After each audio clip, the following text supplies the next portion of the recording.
হাহাকাৰ লাগিছে উত্তৰ ভাৰতত, হাহাকাৰ লাগিছে অসমতো। অমানিশা হৈ আহিল সোমবাৰৰ নিশাটো। অনিদ্ৰা অনাহাৰত ত্ৰাস্তমান ৰাজ্যবাসী।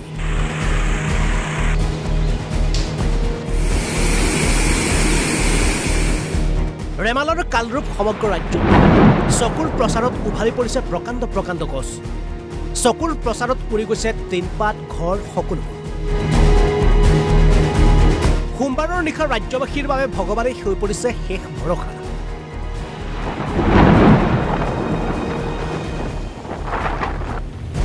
উজনিৰ পৰা নামনিলে ধুমুহাৰ কেৱল বিভীষিকাময় দৃশ্য। এই দৃশ্য ঢেকীয়াজুলি স্কুললৈ যোৱা চলন্ত বাছৰ ওপৰত এনেদৰে খহি পৰিছে এজোপা প্ৰকাণ্ড গছ।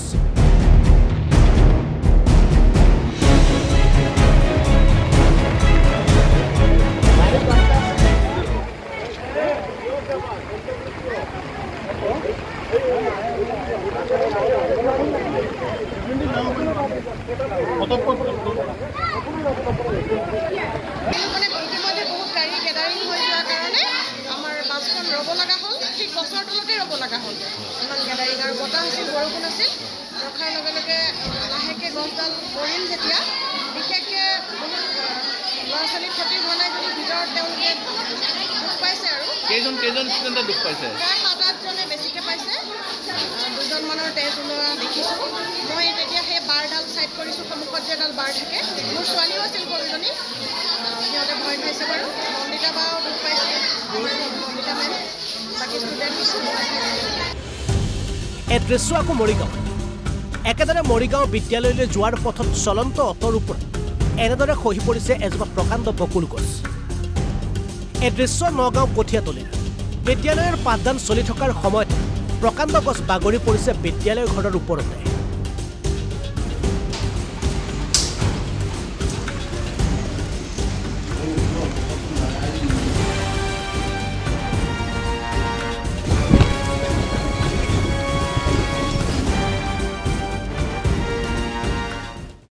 প্ৰায় 7 বজাত ধুমুহাজাক অহাৰ ফলত আমাৰ ৰেংবেং চাবাগিছা প্ৰাথমিক বিদ্যালয়ৰ বৃহৎ ক্ষতি হৈছে।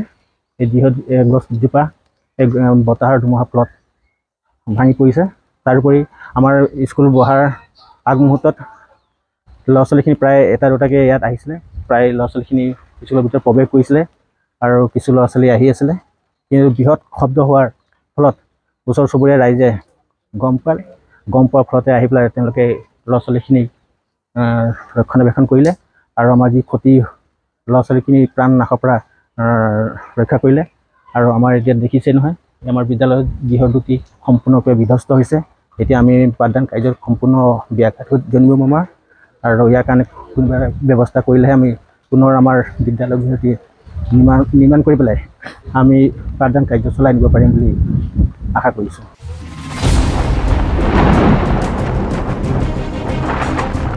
এই দৃশ্য গোৱালপাৰাৰ দুধনৈ। পুৰণিকলীয়া এজোপা প্ৰকাণ্ড গছ বাগৰি পৰিছে অসম মেঘালয় সংযোগী পথ। ফলত সম্পূৰ্ণ বন্ধ হৈ পৰিছে পথ আৰু সম্পূৰ্ণ বন্ধ কৰি ৰখা হৈছে বিদ্যুৎ যোগান।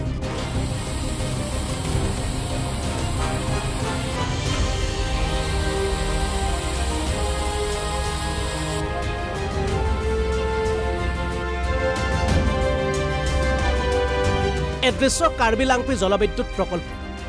ৰেমালৰ প্ৰভাৱত ধাৰাসাৰ বৰষুণৰ বাবে বৃদ্ধি পাইছে বৰপানীৰ নৈ। ফলত 4খন গেটেৰে সুৰাসুৰে এনেদৰে এৰি দিয়া হৈছে পানী, যাক লৈ নামনি অঞ্চলত থকা জনতাৰ মাজত এতিয়া হাহাকাৰ।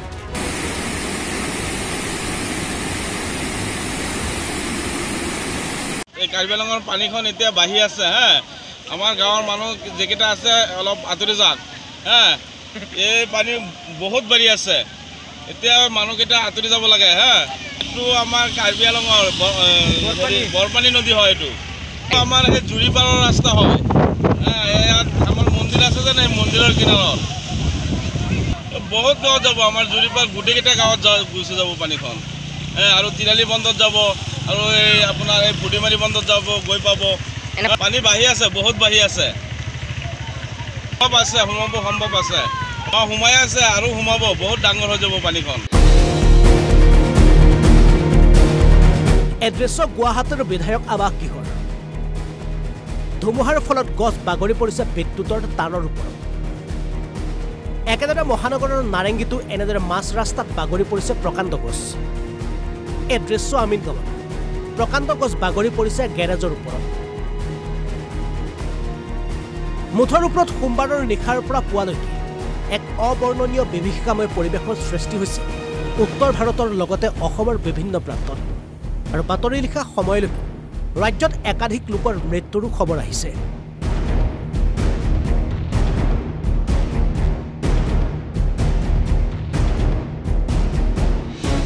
Bureau' report Assam live 24